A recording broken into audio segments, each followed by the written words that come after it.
débarqué sur scène, au Stade de France, sur une énorme Harley-Davidson. Il n'y avait que Johnny Hallyday pour le faire.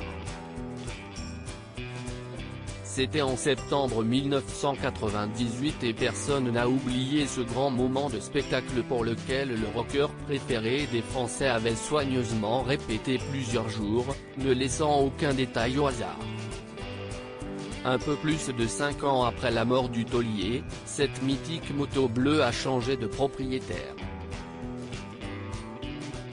Cette magnifique pièce surnommée l'O-Rise, en référence directe à Laura Smith, la fille de Johnny Hallyday, a été vendue vendredi 18 mars 2002 au Salon Rétromobile de Paris, une vente orchestrée par la maison Artcurial.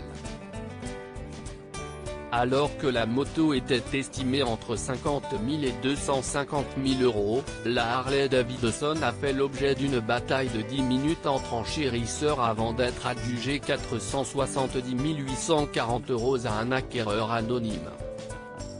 Ce modèle Softail Heritage 1340, piloté par le chanteur français lors d'un road trip aux États-Unis en 1990, avait eu une nouvelle vie en France, suite à une complète transformation à Cannes, passant de l'orange et noir au bleu électrique.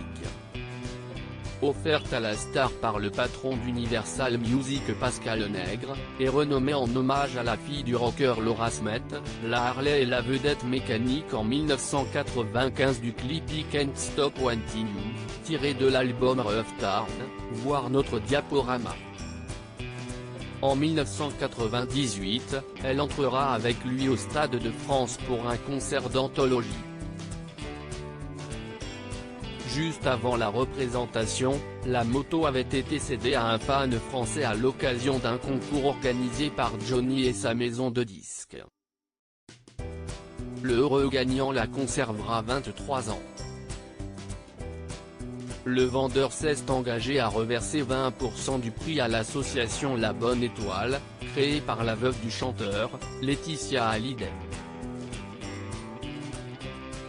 En septembre dernier, de nombreux fans et quelques 150 bikers s'étaient rendus à Paris pour une journée d'hommage au chanteur, près de 4 ans après sa disparition. En présence de Laetitia Hallyday et de ses deux filles Jade et Joy. À cette occasion, une œuvre du plasticien Bertrand Lavier avait été dévoilée. La statue de 6 mètres installée près de Bercy est composée d'un mât en forme de manche de guitare, avec au sommet, une Harley-Davidson.